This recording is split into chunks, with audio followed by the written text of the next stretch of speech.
All right, welcome to another episode of The Rundown. We had a big slate of games yesterday.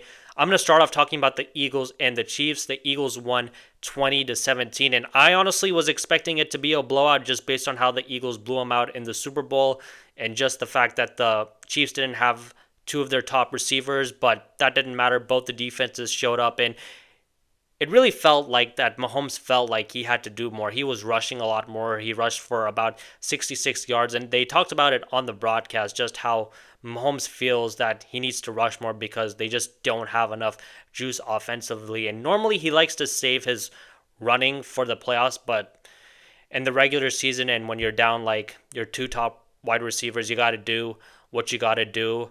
And he had a clutch run on 3rd and 5 with about 3 minutes left in the second quarter, and he also had a rushing TD. Third quarter, the Chiefs really couldn't do anything offensively, but fourth quarter, they were able to get into the end zone, and at a 2nd and goal at the Philly 6, Mahomes throws it to Travis Kelce, but Travis Kelce doesn't snap his head back fast enough. He kind of just jumbles the ball. It goes to the Chiefs. They pick it off, and they're able to go down, get a touchdown, and it's 20-10. And the Chiefs did get the ball back with about 7 minutes and 48 seconds left, but then they went three and out. But then the Chiefs defense did get another stop, and the Chiefs still could have made it interesting. With about 3 minutes and 55 seconds left in the fourth quarter, Mahomes had Tyquan Thornton wide open down the field, but he just couldn't connect with them. And I don't know, for some reason, their chemistry just hasn't been right. He overthrew Thornton a couple times against the Chargers, and then he overthrew him a couple times this game also. He was able to find him with about 3 minutes left, but if you hit him at 3 minutes and 55 seconds, you get the touchdown, you do the extra point and everything.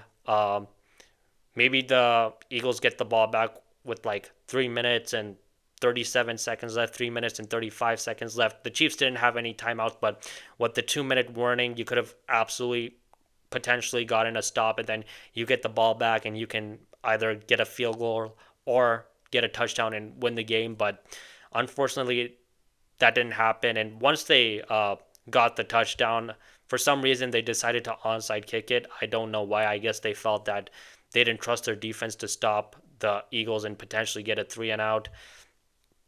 I personally would have kicked it, but I guess I can understand the reasoning behind it. And I really hope that Mahomes and Thornton are able to just find their chemistry, because if he's able to just hit those deep shots, that'll just get their offense to a whole another level, because other than that, they don't really have a lot of downfield threats. But kudos to the Eagles and Jalen Hurts. They came up clutch when it mattered the most. Spagnuolo tried to blitz Jalen Hurts quite a few times, but kudos to Jalen Hurts. He just stayed in the pocket and just, tried to make a throw. And he made like a clutch throw where he had Devontae Smith in the fourth quarter on a 3rd and 10. And that pretty much sealed the deal, and the Eagles were able to pull out a win. Saquon Barkley didn't have like triple digit rushing yards like he usually does, but he did run the ball pretty well. 88 yards on 22 attempts. Jalen Hurts didn't really have a spectacular night, but he did what he needed to do, and at the end of the day, that's what a quarterback is supposed to do. You do what you're supposed to do. Unfortunately for him, he's not going to be in a place where he's going to have these gaudy stats, even though he does have quite the team around him with Devontae, A.J. Brown, and Saquon Barkley, and a great offensive line. But he just does what he needs to do, and they're just able to win games, and he's won a Super Bowl. So, I mean, there's nobody anyone can say about his style per se. Now, when you try to say he's like the best quarterback in the league or second or third best quarterback in the league, that's when things get a little muddy. But the guy's a proven winner. There's no doubt about that, and that goes back to college. And now the big question on all the channels is the dynasty over? I mean, I think it's over for them this year, because it's going to be tough sledding from here on out.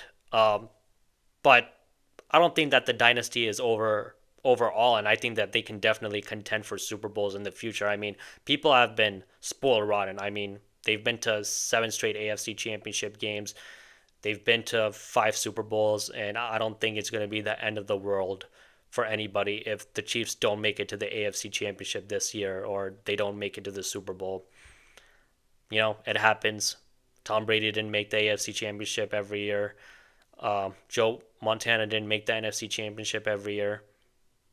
It happens. At some point, you're going to go out early in the playoffs, and Mahomes is going to get a taste of that in his ninth year in the NFL and his eighth year as a starter. So these things happen. The Chiefs have made significant investments on their defense, a little bit in the O-line, and they did draft Rashee Rice and Xavier Worthy, but I think they just need to invest a little bit more into that position for sure. They just need to find another Tyreek Hill of sorts, just somebody that can be a deep threat and is actually like an elite receiver and can actually run routes. And with Travis Kelce probably retiring after this year, they need to find more receiver threats. And I hope that in the draft, that's their main priority, is finding receiver threats. I understand wanting to build in the trenches with their defense and everything, and they've done a good job investing in their defense, and their defense absolutely propelled them to a Super Bowl last year and the year before that. But this time around, they need receivers, man. Mahomes can't do everything. So I hope that they're going to be better in that regard. But when it comes to this season, it's going to be so tough because their next 4 games are against the Giants, Ravens, Jaguars, and Lions. Giants, I think they probably get, and I think they can win against either the Jaguars or Lions, but I'm pretty confident that they're going to go 2-2 during that 4-game stretch, and 2-2 gets them to 2-4.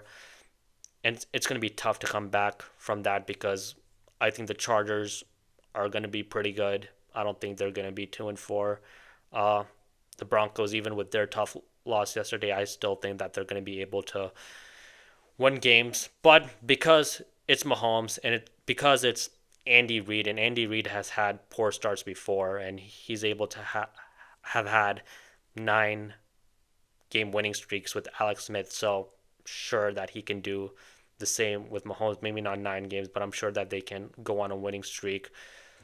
But I think that's about it. I think they can just barely sneak into the playoffs, maybe as a 6 or 7 seed. They're definitely not winning the division this year. That's for damn sure. I was wrong about that. I basically said that as long as you surround Mahomes with a good team, he's basically like LeBron in the East when he was in his prime, just going to the NBA Finals every year. Well, I guess unfortunately for him this year, he just doesn't have enough offensive talent to win the AFC division this year. So yeah, I'll give them that much respect that they can make the playoffs, but other than that, they're probably going to be one and done in the playoffs. And you know what? That's fine. It's not the end of the world. I'm sure that they'll retool. The Patriots did it with Brady. I'm sure that Brett Veach is smart enough to retool around Mahomes, and I understand that there's been a lot of criticism against him for not being able to get the requisite wide receiving talent, but he's done a pretty good job overall. Him and Andy Reid know where the problem lies, and I'm sure that they'll resolve it and they'll be able to surround Mahomes with the talent he needs to make championship runs in the future. It's just that this year it's not going to happen, and sometimes you just have a year where it doesn't happen for you, and that's okay. So going forward, I think the Chiefs are going to be fine, but this year it's going to be tough sledding. And even when Rashee Rice comes back, I don't know how good he's going to look. Xavier Worthy is going to play next week. I don't know how good he's going to look with a torn labrum, and they're just falling behind, and they're just going to have to climb upwards. And that's going to come back to bite them this year, unfortunately. Now I want to talk about the Giants and the Cowboys. That was just a barn burner. Cowboys went 40-37. Dak was 38 of 52 for 361 yards. And Russ, he turned back the clock, man. He was 30 of 41, 450 yards, 3 touchdowns, and 1 interception. And there was all this talk about, is Jackson Dart going to start in the second half? And I basically said that if the Giants just get absolutely blown out, then yes, they're going to have to start Jackson Dart. But Russ played pretty well. He's going to be able to stave off Jackson Dart for at least one more game and keep his job, and kudos to him. And he even talks about in the press conference how he needed to answer the call and how there was just a lot of talk about him. So kudos to him. Even though Russ left the Seahawks, I still root for him and still want him to do well. It's just that ever since he's left Seattle, things have just not gone well for him. So I'm hoping for the best. When Russ had that touchdown pass to Malik Neighbors with 25 seconds left, I thought, okay, it's game over. They're going to win this thing. But unfortunately, it wasn't able to happen that way. I thought that there was no way that the Giants defense was going to allow the Cowboys to get a field goal off, but they did allow them to get a field goal off. And one thing about the Malik Neighbors catch was that he couldn't even see the freaking ball and he was still able to make the catch. That just shows what an amazing talent he is. And Russ, he still has a hell of an arm. He can still air that thing out, man. So for all the talk about his decline in athleticism, and it's definitely declined. I'm not denying that whatsoever. He still has a hell of a cannon in year 14, so kudos to him. And when Dak had that 18-yard pass to Ferguson to like get them in field goal range, I didn't think it was field goal range. I was like thinking, okay, they're just gonna try and get some more yards, but the Cowboys were like, nah, we're good, and they just ran the ball for 3 yards. Brandon Aubrey has like a 64-yard kick, and they get into overtime. So that just shows you the confidence in him, and I guess it's kind of like the confidence the Ravens had in Justin Tucker in his prime when he was able to hit 60-yarders. And Brandon Aubrey, kudos to him. He's one of the greatest kickers of all time, that's for damn sure. And in overtime, the Giants definitely had their shot. Both teams punted. Russ tried to get a deep shot, and it just got picked off, and that pretty much ended the game. And that sucks because overall he had a great night, but unfortunately, that one interception cost them. And sometimes it happens that way. Sometimes you throw 2 interceptions, but somehow your team is able to rally and get a win. And sometimes you just throw 1 interception, and other ways you have a great night, but somehow that comes back to bite your team, and it definitely came back to bite New York for sure. And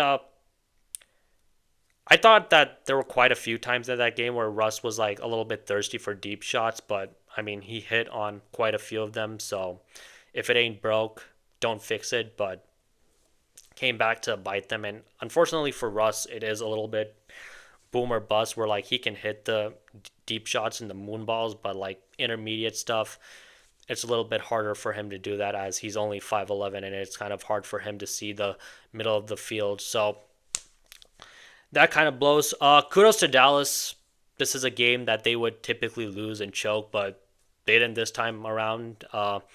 Their defense showed up, and even though that they were getting cooked all night by Malik Neighbors, they showed up when it mattered the most, so kudos to them. I am a little bit concerned about their defense, and their defense actually just might be trash, but this time they came around, and I hope it's able to get better, but I'm not sure that it will. And I think that their defense is going to be their undoing. They have a good offense, but their defense, I just think it's a no-go. And we may look back on this game thinking like, wow, how did they blow 37 points to the freaking Giants? And the Giants aren't able to muster even 20 points in their next games. And I think that's certainly a possibility. So kudos to the Cowboys for winning this game, but I think it's going to be tough for them going forward considering how bad the defense is. Now, I know that Deron Bland was out, but still, not good enough. I think that Eagles game might be an aberration because it was the first game. Divisional games are always a little bit weird if you have enough talent on your teams. And there was that hour and 5 break with 4 minutes and 44 seconds in the third quarter. So that just might be an outlier game, and I just think overall the Cowboys are not going to have a very good defense, and that's going to cost them going forward. Now I want to talk about Chicago and Detroit. Detroit wins 52-21, and despite the score, it was actually an interesting game in the first half. Chicago did get it down to 21-14, but then Detroit gets a touchdown, and it's 28-14 coming out of the first half, and then after that, they pretty much blew the game wide open, and Chicago couldn't get anything going offensively and defensively, they couldn't get anything going either. And they just had some dumb turnovers in the first half. A fumble and one dumb interception by Caleb where he's trying to throw it out of bounds, but he kind of like is laissez-faire with it, and boom, it's an interception. And let me start off with Detroit. They look damn amazing, and it looks like they've got their swagger back. And they kind of look like they did last year when they were able to run the ball really, really well. They were able to throw the ball really, really well. Jared Goff was 23 for 28, 334 yards, and it didn't look like, at least in this game, they missed their O lineman. Amon-Ra St. Brown was killing them. He was 9 for 115, and you got to give credit to John Morton, the new offensive coordinator. There was a lot of talk about him, whether or not that he's the guy to replace Ben Johnson, who's a really innovative play caller, but he really showed his cards that game, and at least in that game, it didn't seem like they missed a beat. We'll see how that goes going forward. I mean, I still think that they're going to miss Ben Johnson, but he really showed his value that game, so good for him. And while I think that Detroit may not be as good as last year, I still think that they're going to be pretty good. I mean, that Green Bay game, you can just chalk it up to Green Bay being a dominant defensive team and them having great talent on the offensive side of the ball. And I think Green Bay, honestly, is going to win 13, 14 games. So, and they're going to dominate a lot of teams, a lot of good teams, especially. So, if Green Bay dominates you, you can't really just look at that and say, oh, this team sucks because Green Bay dominated them. Green Bay is just a good team, and you just have to take that into consideration. For Chicago, on the other hand, they really didn't have much going whatsoever. Rum Odunze, he was the only one doing anything. DJ Moore, Cole Kmet, Luther Burden, nothing much really. And I said this about the Seattle game last week in San Francisco, where Jackson Smith and Jigba was the only one doing anything on offense. You just can't have that happen in the NFL. I mean, for the most part, that's not going to help you win games. You just have to be able to spread it out to some degree, even if you do have a dominant wide receiver. And evidently, this is a team that's just not ready to win quite yet. I'm sure that Chicago Bears fans expected something more and that they would be better this time around. I just think that Chicago Bears fans have to realize that Ben Johnson is building his culture. He's building his system. It's going to take a while for Caleb Williams to get acclimated to it, and it really looks like he's getting acclimated to it because he missed some throws last week against Minnesota, and he definitely made some mistakes against Detroit this week around. So hopefully that's just something that he gets better with over time, and you just kind of have to sort of treat him like a rookie, like I've said before.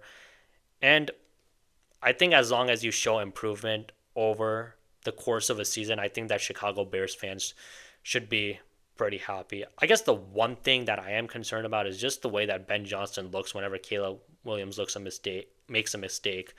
I don't know if it's just hard coaching or if he's just actually disgusted with him and he just does not want him to be his quarterback anymore. I mean, he's kind of been like PC in the media, but I'm not sure. I'm not sure whether or not he wants Caleb Williams to be his quarterback, because Caleb Williams is a guy who likes to play outside of structure and likes to like scramble around and just make things happen. And Ben Johnson, who came from Detroit and who had Jared Goff as his quarterback, he wants someone to play within structure, and then when like things fall apart, go make something happen. But that shouldn't be your first read, to just scramble around and make stuff happen. And Caleb does have a tendency to do that, but he has gotten better with that over time, and I can see that they're really trying to just make him a pocket quarterback first. And I'm sure that he understands that and he'll get better in that regard. Now I want to talk about Seattle and Pittsburgh. We were able to win this game 24-14, and we really tried to give this game away. And I really thought that we were going to give this game away as the game went on. I mean, when we first started off, I was like, oh my God, this is amazing. We got a touchdown on the opening drive. And I was like, we haven't done that in a long time. And on the broadcast, it talked about how we had the longest streak in the NFL of going 22 games without a touchdown on the opening drive. And I was thinking, okay, this is a different game. We're going to be able to hold this team out, and it will be a convincing win. But unfortunately, things started to change after Pittsburgh scored a field goal. Darnold just threw an interception to Ramsey, just trying to target Cup, and Pittsburgh comes back and scores another field goal, and I'm like, okay, well, it was a dumb interception, and Darnold can be prone to throwing interceptions. I was thinking, you know what, that's okay. We're gonna be all right. And then Jason Myers missed a 36-yard field goal, and I'm just thinking, oh man, is this just gonna be another Seattle game where what can go wrong will go wrong? And it certainly looked like that was gonna happen. And I thought, damn, that missed field goal is gonna come back to bite us. But the real like kicker was the interception on 4th and 1. I thought that was gonna end it. I don't know what the hell Darnold was thinking. Just him throwing it up in the air was terrible. Like it was clear he was throwing it forward and he wasn't trying to throw that shit out of bounds. And I don't understand why he would just throw the ball when he just has rushers in his face. I mean, look, I like Sam Darnold. I'm really happy the way he was able to rebound after having like a bad career start with like, the Jets, and then just him having to bounce around to Carolina and San Francisco, and he had the one good year in Minnesota, and now he's here in Seattle, and I hope he's really able to find a home, but he just has these dumb plays, and with Darnold, that's just something that unfortunately you're going to have to live with if he is your franchise quarterback. But other than that, he did do some good things, and I just don't want to focus on that, especially since we did win the game, but he just has to be better in that regard. Um, we were down 14-7, but after that Darnold pick, but we did score 10 straight, and luckily Pittsburgh's pass protection is absolutely terrible. I mean, A-Rod drops back, and like 1-2 seconds later, he just has rushers in his face, and I just don't know how Pittsburgh is going to be able to survive because Aaron Rodgers isn't the Aaron Rodgers of 5, 6, 10 years ago, where he's a mobile dude and he can survive a bad O line. You can't do that anymore, especially with him coming off that major injury in 2023. So it's going to be tough for Pittsburgh going forward. If you can't protect A-Rod, it's going to be bad. And with him being like, 41 years old, I don't think he's going to want to continue to take hits at the rate that that offensive line is going to make him have to take hits. And I just don't know if he's going to be able to stay upright and be able to play 17 games. And that stinks because Aaron Rodgers is a legend and I want to see him for his last season. But with this offensive line being so god awful, I just don't know if it's going to happen. And even against New York, it wasn't all that great. They were just able to just make some plays. And against Seattle and against a good defense, they couldn't do anything. So, sucks for Aaron Rodgers, but it is what it is. And the other thing for Pittsburgh is Caleb Johnson. I mean, on that kickoff, he did not know the rules that when the ball bounces, it's still a live ball. It touched his helmet. It goes into the end zone.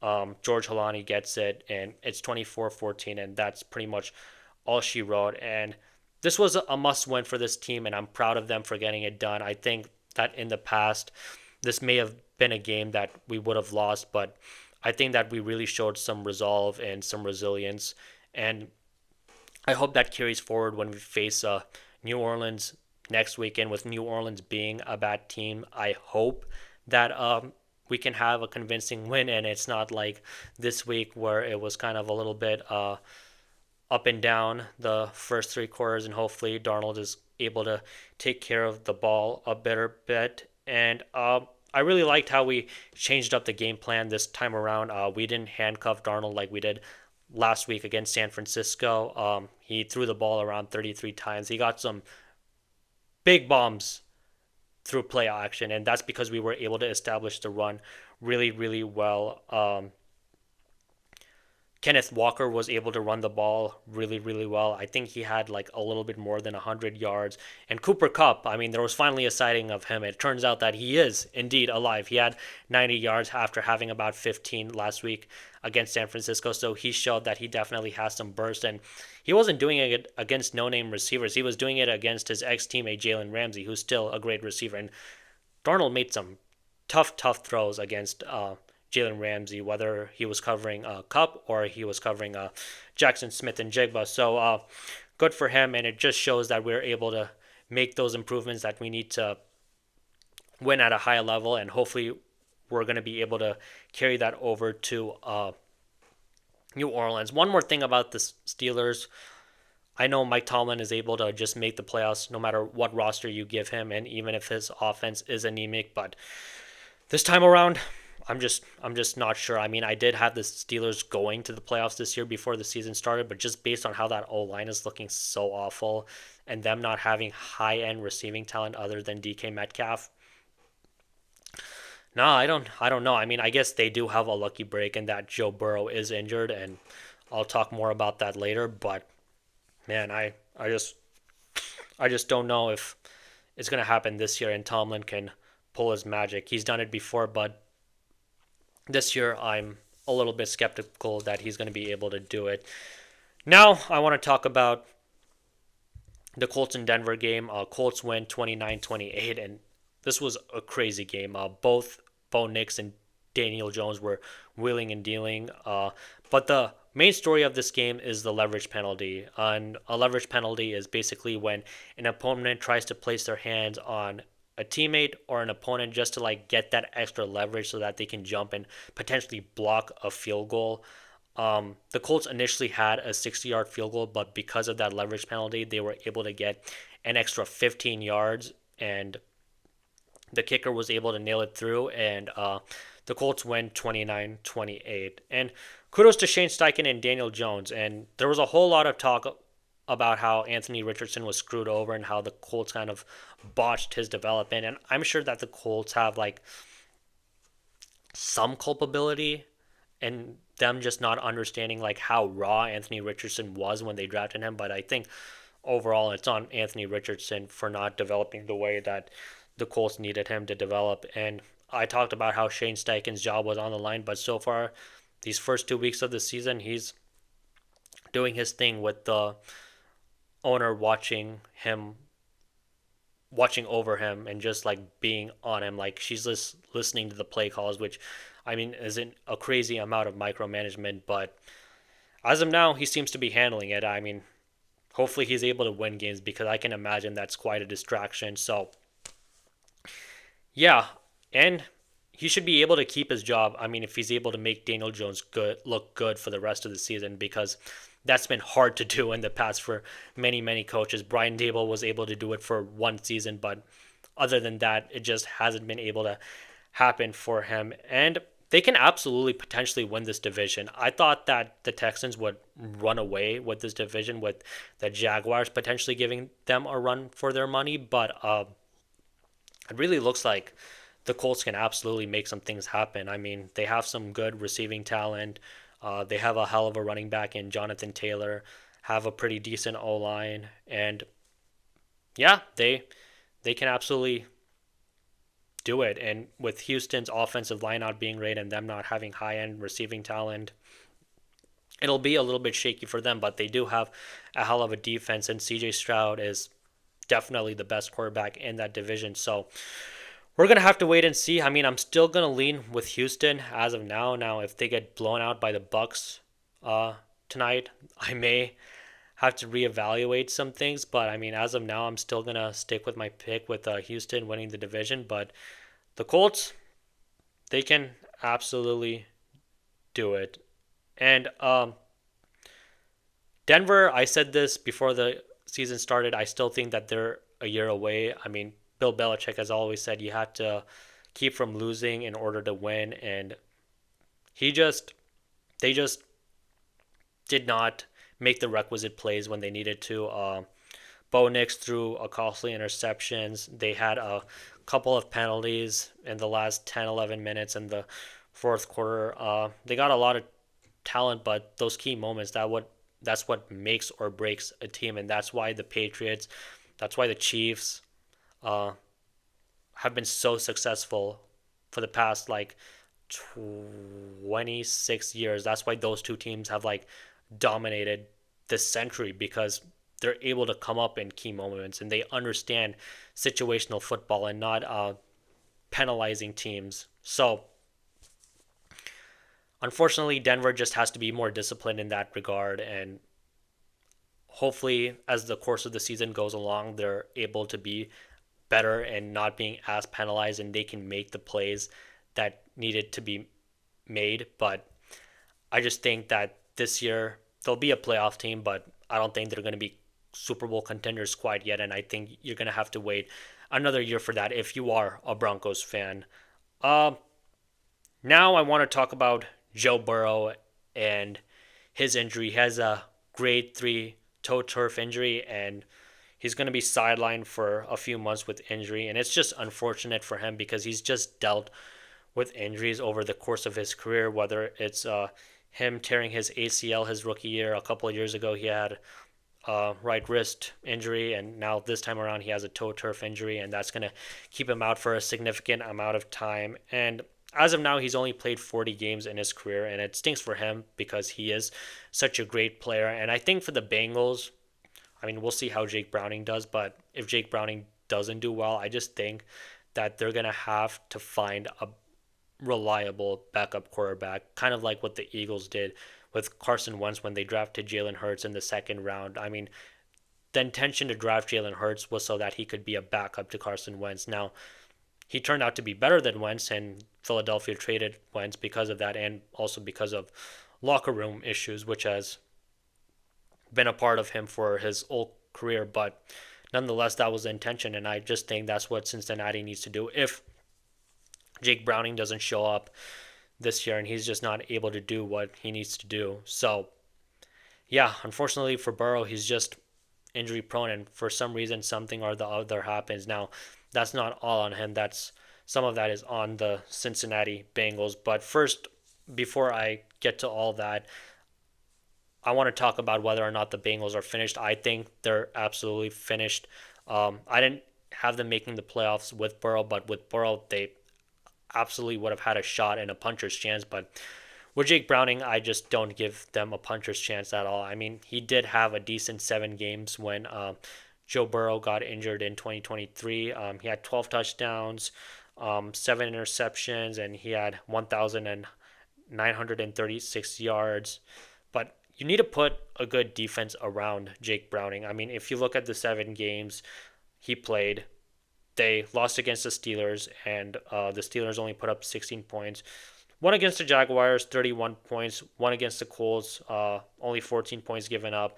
One against the Vikings, 24 points given up. Lost against the Steelers, 24 points given up. Lost against the Chiefs, 25 points given up.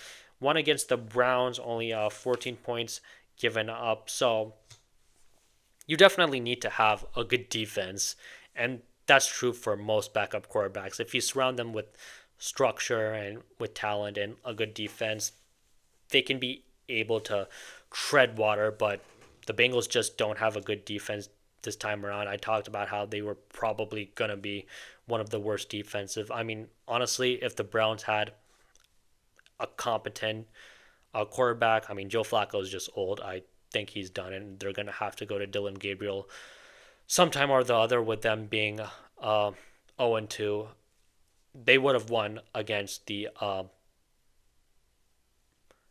Bengals. So kudos to them for starting off 2-0 for the first time in the Zach Taylor era. I mean, they were supposed to do that. I mean, they had the freaking Browns and Jaguars, but nonetheless, they did. But with the backup QB, you just have to support him, and I just don't think they have enough support with the defense. I mean, they have support with the receivers and Chase and Higgins, but that offensive line isn't that great either. And that's one of the reasons why I think Burrow needs to get out. He's taken 201 sacks over his career, and I know many people say sacks is a QB stat, and I partially agree that if you're taking a whole bunch of stats, like, that definitely falls on the QB, and Joe Burrow, I guess, can be better in getting the ball out faster, but at the same time, that offensive line has been awful, and I'm sure that any football analyst or any football coach will tell you that their offensive line hasn't been any good for the most part, and because of that, that also makes him injury prone. And I've talked about how I'm scared that his career might turn out to be Andrew Luck's, where the Colts didn't surround him with any protection. He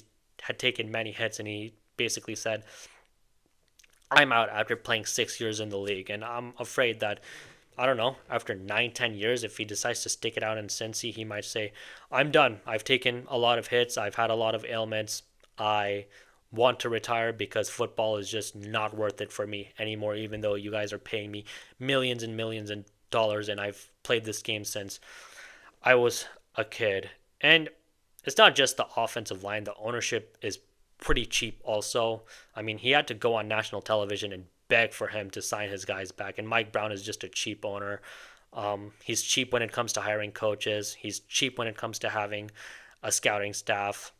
He's cheap with the facilities. He's just a cheap owner. And it's going to be hard to win with a guy like that. And you need ownership who's going to just dole out money. Now, the Bengals were able to almost win it in 2021 with Mike Brown being a cheap owner, but I just don't think that it's sustainable. I mean, if you look at the teams who dole out cash, the Chiefs, the Rams, the Eagles, even the Packers, even though they don't have like a typical ownership, those guys, they dole out checks, man.